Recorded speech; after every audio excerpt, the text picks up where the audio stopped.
सरस्वती शिक्षा समिति पाली द्वारा संचालित ऑनलाइन कक्षाओं में सभी भैया बहनों का स्वागत है।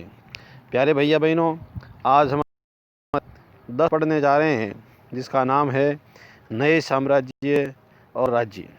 इसके अंदर हमने अनेक राज परिवारों के बारे में, अनेक सामंतों के बारे में और अनेक समकालीन हर्ष के, चोल वंश के अनेक शासकों के बारे में हमने पढ़ा है।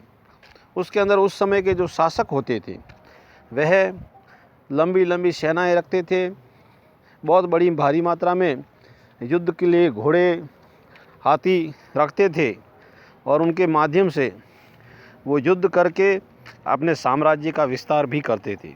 ऐसे में राजा के पास में सेनाएं होती थी और सेना के जो प्रमुख पद होते थे उनको वो तनख्वाह भी देते थे और उसके बाद में उनके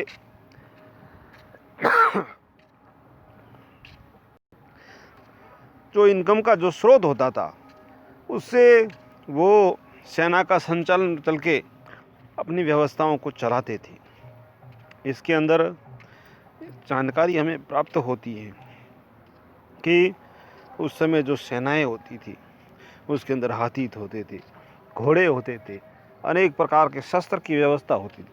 वो सारी व्यवस्था राजा अपनी सेना के लिए करता था और सेनाओं के अंदर जो प्रमुख पद होते थे, सेनापति का होता था, अन्य जो पदाधिकारी होते थे उनको निश्चित मात्रा में एक तनख्वाह दे करके चलाया जाता था और कुछ सेनाएं समय समय पर अलग अलग क्षेत्रों के अंदर स्थापित की जाती थी और उसके माध्यम से वो शासन की व्यवस्था चलाते थे।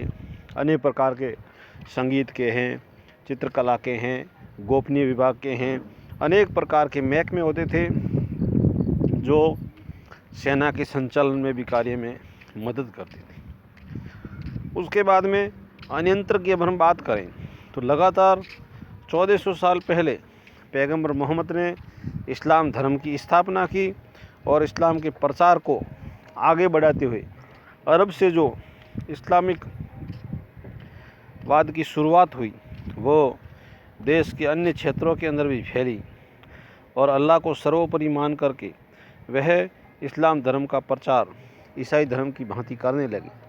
लेकिन ईसाइयों ने धर्मांतरण धोखे से प्रारंभ किया था, लेकिन इस्लामिक स्टेट की स्थापना के लिए, धर्मांतरण करने के लिए, धर्म की स्थापना के लिए बल और ताकत का प्रयोग भी किया गया और मारकाट को भी इसका जरिए बनाया गया और धीरे धीरे विश्व के अंदर इसको करने लगे और इस्लाम का प्रचार करने लगे। 100 साल के दौरान इस्लाम उत्तरी कोरिया, स्पेन, ईरान और भारत में धीरे धीरे फैलने लगा। अब नाविक जो उस उपमहाद्वीप की सब बस्तियों के अंदर पहले से ही परिचित थे, वे धर्म को धीरे धीरे अरब के सिपाहियों के करीब 1300 साल पहले से राज्य उगते हुए उनकी स्थापना करने लगे। इस प्रकार से धीरे धीरे इस्लाम धर्म का प्रसार भी होने लगा। इसके कुछ अभ्यास प्रश्न भी हैं। राजा अपनी सेनाओं में कौन कौन से हथियार और खान पान की वस्तुएं लेकर साथ में जाते थे वह भी हम लिखेंगे। दूसरा, ग्रामवासी राजा के लिए क्या क्या लेकर आते थे उपहार के रूप में, वो पहले इसी पीडीएफ के जो पहला पार्ट है उसके अंदर लिखा हुआ है, वो देखें। तीसरा है, अरब में इस्लाम नामक एक नए धर्म की शुरुआत किसने, कब, कैसे की, उसके बारे में भी हम लिखेंगे। धन्यवाद।